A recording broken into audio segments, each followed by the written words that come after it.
dafa métti déjà. avant sax ñuy am par rapport au carburant surtout yow mi dëkk fu sore. waaw avant sax ñuy yokku ni les gens se lamentent di wax ne carburant léegi boo demee si yenn garage yi 4 cylindres. Ça consomme beaucoup parce que et puis dafa cher donc c'était un constat dafa cheroon mais les gens ñu ngi adapté wu. benn mooy malheureusement on va vers la hausse mais li ma si jaaxal mooy dafa nekkoon l'histoire des prix de façon globale. C'est l'une des choses loo xamante ne loolu le président Macky Sall réussir en maîtrisant l'inflation ci 7 ans yi. 7 ans yi dañu maîtriser woon inflation au Sénégal amatul woon ay hausse au contraire am na yoo xam ne dañu doon baissé.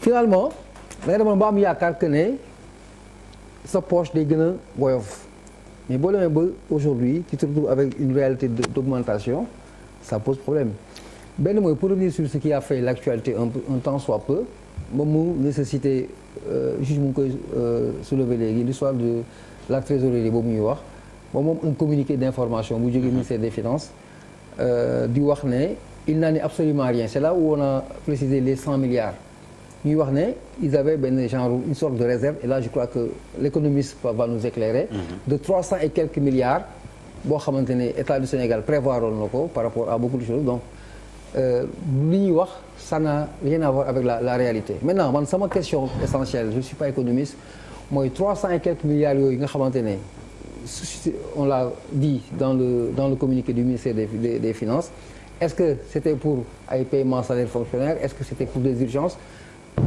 techniquement économiquement lan mooy nekk njëriñu loolu ba tax aujourd'hui on parle de amuñu problème xaalis trésorerie et que à côté am na augmentation des prix du carburant c'est quoi le lien économiquement alors defe naa bi ñu tour de table lépp pour yow la Mame Boye Diao foog nga wuyu ci la vérité des prix ni ko le juge dem waxee ak problème de trésorerie bi mu évoqué Papis Diaw moom la daanele qu'est-ce qu'il en est exactement ak luy expliquer la hausse.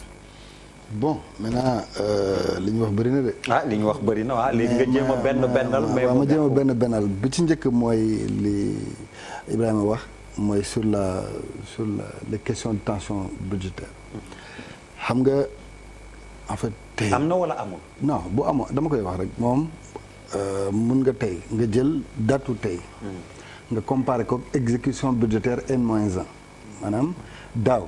ci même instant bi on était à 49% d'exécution budgétaire mooy li ñu jot a génnee ci koppar ci suñu budget ren à ce moment-là on est à 54% d'exécution budgétaire donc ku ñàkk xaalis du dépenser autant te li may wax ni c'est des chiffres yi nga xam ne bu ngeen duggee ci ay SICFIP pour ceux qui connaissent le trésor dinañ ko gis premier élément deuxièmement boo ñàkkee xaalis tu as des dépenses sociales évaluées à 34% de ton budget tu ne mets pas 44% déjà dans les dépenses sociales tout ce qui a trait à la santé à l'éducation et cetera boo ñàkkee xaalis sa instance de paiement day bëri xam nga norme UEMOA day naan instance de paiement diggante dépense yu ñu liquider mooy yow yónni nga facture vérifier nañ lépp mot na ñu yóbbu ko trésor pour ñu fay la ñëw loolu mooy dépense liquidée ak fay bi plafond UEMOA 50 milliards la wax ñun suñu plafond actuellement ñu ngi toll ci 32 milliards 33 milliards donc ñun amuñu sax instance de paiement yi am solo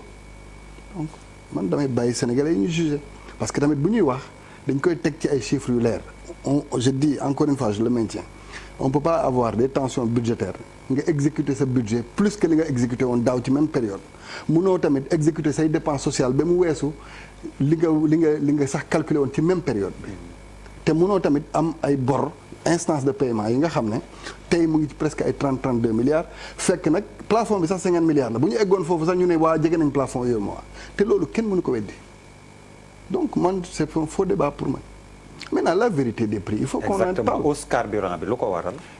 benn observation est-ce que xam nga ni malgré hausse bi tey 2012 li gasoil ak essence doon jaru ko tey c'est-à-dire en 2012 entre les 889 francs de litre pour l'essence et les 690 francs de gasoil comparé ko prix wu tey 2012 ba léegi y a eu 3 variations de prix bu njëkk bi 2014 la ñu wàññi ci 100 francs du dëgg ñu ñëwaat 2016 ñu wàññi ci fukki dërëm du dëgg donc ñun sur les 8 ans presque yi nga xam ne ñu ngi fi wàññi nañ ñun 150 francs yokk tey 69 wala 89 francs donc loolu moo am alors est-ce qu'il y a eu un effort pour contenir la facture énergétique? Oui, parce que yéen en fait dans les argumentaires on a dit oui énergie oui mais énergie bi daaneel Abdoulaye Wade du woon facture courant bu cher courant moo amul woon.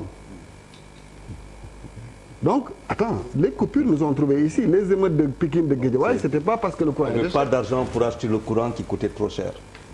C'était 120 donc, il n'y avait pas d'argent pour acheter un courant qui coûte cher. Mais non, à 120... Vous l'avez eu à 20 dollars en 2012. Ton analyse n'est pas scientifique parce que tu as parlé du dollar.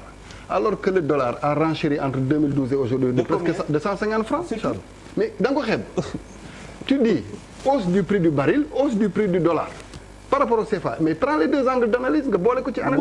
waaw non Charles on s'écoute. waaw mais yow n'oublie pas que ta monnaie est allumée au franc. Comment dire à l'euro amul changement. Que ce soit allumé au franc français ou à l'euro. Allumé à l'euro amul changement. Que ce soit allumé à l'euro ou au franc CFA. Aujourd'hui au Sénégal on sait à combien non si soo xam nga les Sénégalais nous écoutent ceux qui connaissent nous écoutent ils savent que les deux facteurs qui vont jouer c'est le prix du baril et le taux du dollar. Ça ils le savent. C'est connu de tous. Kenn du weddi ni aujourd'hui, si on regardait la vérité des prix, mais le gaz butane n'allait pas coûter ce prix-là. Tout le monde le sait. C'est des subventions de presque 12 milliards mensuels pour que le gaz ne coûte pas cher. Ban pays nga gis sax bu nanguwul inflation ci économie am baaxul. C'est-à-dire inflation bu amul sax comme du dox en réalité. C'est ça la vérité. Scientifique économiste laa wax de man duma économiste sax. Mais économiste bu toog wax ak yow dina la ne inflation dafa baax ci koom. Peut-être une inflation maîtrisée. Mais nous on était à presque 1% d'inflation sur 7 ans 8 ans. Donc loolu il faut pas qu'on fasse un faux débat. C'est vrai il y a eu beaucoup de mesures sociales mais sénégalais bi xam na ni muy jàngalekat bi. muy magistrat bi. muy inspecteur des impôts bi xam na ni wàññil nañ ko presque lu mu gën a ndaw yokkal nañ ko maanaam ci payooram presque 20 000 francs bi ñuy baisser impôt sur les revenus c'est une facture de 40 milliards par année que l'État à laquelle l'État a renoncé gratuitement parce que dafa bëggoon wàññi parce que loolu tamit c'est un moyen de jouer sur le pouvoir d'achat ceeb diwlin ak yooyu benn yokku ci depuis donc il faut voir le mouvement d'ensemble tey dañoo def communication mais dañ koy yokk et c'est normal parce que boo eggee ba ci 200 milliards de subventions da ngay taxaw xam nga bi ñuy wax wooy jamono boobu wàññeeku woon na wooy dafa am benn mécanisme bu nekk ci finance publique ñu ngi koy woowee FSIPP bu denrée bu facture énergétique bi wàccee dañuy alimenter fonds boobu mooy permettre subvention yi nga doon ñàkk nga amaat beneen xaalis bi nga xam ne mën nga financer waat subvention yi mais boo demee ba subvention yi toll fu mu toll nii tey il faut que nga mun lâcher un peu parce qu'il faut faire respirer l'économie c'est pas l'État qui est un acteur économique qui va bloquer le jeu économique mais pourtant facture énergétique électricité bi wàññi nañ ko dans la vérité des prix. Mais est-ce qu'avec la hausse non aucunement déedéet ils ont la communication est claire on a dit ce sont les deux denrées qui ont augmenté c'est une commission qui travaille sur la vérité des prix qui a statué elle n'a pas parlé de la hausse sur le pain ni de l'électricité ni du transport donc loolu il faut que mu clair mais moi je dis que tamit bu ñu nekkee ci réew xool leen bu baax les pics de consommation en France mooy ci seddaay bi mais bu boobaa seen facture day yokku waaw ñun tamit suñu pic de consommation ci tàngaay bi la parce que nous c'est le phénomène contraire c'est quand il fait chaud qu'on utilise beaucoup d'énergie quand il fait froid on en utilise moins et vous voulez que aussi malgré cette situation qui est défavorable dans le contexte ngeen bañ tamit qu'on répercute une partie au Sénégal donc c'est pas une question de tension budgétaire li ñuy wax en réalité c'est que il y a un jeu économique bu nga xam ne quand il arrive à ce niveau-là il faut que tu fasses un peu dans la respiration donc maintenant sur nos contre-performances budgétaires parce que c'est un peu la question de Papis. Oui, très rapidement. C'est moins les performances des administrations financières kenn dégg ñuy wax douane atteindre ay objectifs am impôt am na gap. C'est vrai mais c'est parce que nous avons Charles nous dit qu'il y a un tassement. Non, les importations ont diminué. Donc les recettes diminuent en même temps. Non, les importations c'est les Sénégalais qui importent. Ouais, mais c'est de là que la douane prend l'argent. Non, c'est les Sénégalais qui importent.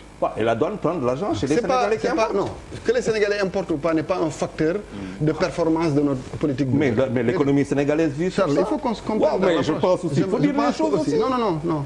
Mais la douane, elle taxe le Sénégalais. Mais non, la douane n'a pas. Aujourd'hui, la douane est plus performante qu'elle n'était l'année dernière. Donc ne me dis pas ça. Je suis d'accord. Quand même, tu peux pas me dire que importation yi dafa baissé. douane donc moo tax seen taxe wàññeeku te pourtant ñoom li ñu am ren amuñu ko woon daaw. Ça n'a pas de sens. Posons le débat économique. bàyyi nañu wàññi politique bi tout le monde a une casquette. Mais quand on parle au Sénégal, disons-leur la vérité. Non, Diao, la vérité, il faut la dire aux Sénégalais. On va la dire. Il y a eu un tassement des importations et la note est tombée de l'agence il n'y a pas longtemps. L'agence qui donne des informations. Les notes conjoncturelles sont constantes pour ça. Maintenant qu'il y ait un tassement des importations. Non. Peut-être que ce que tu devais interroger, c'est de dire est-ce que c'est la production locale qui a augmenté? Est-ce que li ñuy consommation locale. Non, production locale laa la wax. Parce que tey importation soble dafa wàññeeku lan ma ko wàññi. du lu ñuy béy ci Sénégal soble bi ñuy béy waaw. ok benn exemple la gi noonu. waaw. mais nañ ko teg ci cadre boobu maintenant dans notre budget il y a une grande partie qui pouvait dépendre de la coopération internationale. xam nga mais boo xoolee tey loi de finances rectificative bu ñu war a voter dimanche assemblée mais yan poste lañu daal essentiellement c'est des postes de dépenses yi nga xam ne ils n'ont presque plus leur raison d'être. Le cabinet du Premier ministre, le budget du Premier ministre, le fonctionnement du Premier ministre. Mais on peut les élaguer. Il y avait 49 ou 46 ministères, je ne sais plus vraiment, je m'excuse pour l'imprécision. Tey jii on en est à 10% ou 15% moins. Il faut que mu am incidence ci dépenses il faut mu wàññi. Donc on avait un moyen parce que en réalité on a un moyen de diminuer nos dépenses du fait du changement institutionnel. Maanaam dañuy changer ci poste yi train de vie de l'État la donc da koy wàññiwaale da ngay wàññiwaale sa ay prévisions de dépenses c'est normal mais je dis pour conclure sur ces questions-là quand même convenons que aujourd'hui comme le disait Kandra bon en fait moi je suis d'accord qu'on parle de préserver les trucs mais on n'a pas encore de pétrole. émission bi wolof la de. amaguñu pétrole. loolu laa koy wax depuis sànq wolof. boo indee pël fii rek léegi foo mu jalgati. yow bu dee pël yëpp yow lay mel nga xam ne wolof yi am nañ problème. bon ressources yi génnagul quoi ni ñuy rafet njort parce que là sur le contenu local parle de ça les innovations yi ñuy indi ci constitution bi tamit ci loolu lay wax. donc man en ramasser loolu laa mënoon wax sur les interpellations des uns et des autres après. waaw pour ñu dugg dans le vif du sujet. pour ñu non dinañ di xam nga. et quand même on n'a pas touché merci on n'a pas touché aux accords qu'on a signés avec les syndicats d'enseignants et les syndicats du personnel de la santé parce que xam nga ñoom dañoo xam ni. c'était li mu wax nee na wàccoowu leen ba léegi ak yooyu déedéet dafa amoon augmentation bu ñu gradué sur 3 ans. te ñoom ñoo la gën a xam ne li ñu leen jox sur les 3 ans mosuñ ko woon am en termes d'augmentation. maintenant dañ ko teg une partie en 2019 une autre en 2020 une autre en 2021. alcantara yokkal nañ leen yokkaatal leen yokkati leen ci li mu wax. loolu mooy accord bi ñu signé woon. il faut pas ñu ñuy enfermer. ci benn logique. oui man li nga xam ne moom laa bëggoon point